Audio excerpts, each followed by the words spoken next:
many of the news channels in India, they have shown a clipping on the television in which they showed me saying that every Muslim should be a terrorist. They have done recently in the past few days.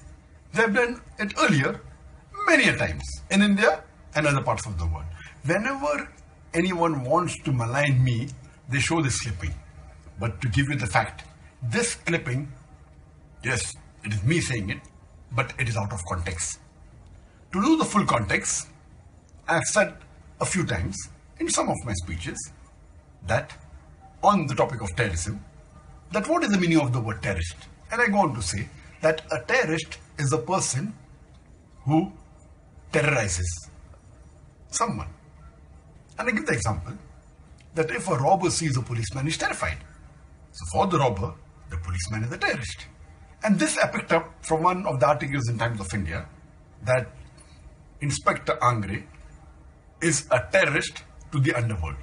From there I got this, and I said in my speech that for the robber, the policeman is a terrorist. In this context, every Muslim should be a terrorist to the antisocial element.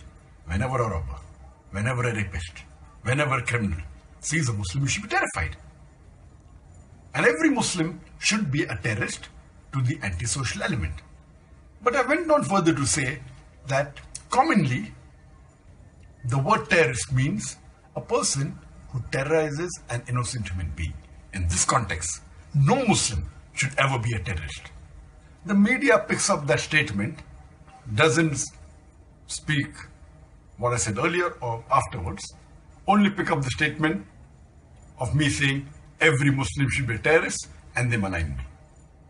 Even some of the newspapers, they gave the earlier context, but did not give in the ending where I said that commonly a terrorist means a person who terrorizes an innocent human being. And in this context, no Muslim should be a terrorist. If they give the full context, no one in the wildest dream will ever think that I am promoting terrorism. This is what they do. They quote out of context and they malign me to get a better mileage. That is the reason. Never believe in the media whatever they say.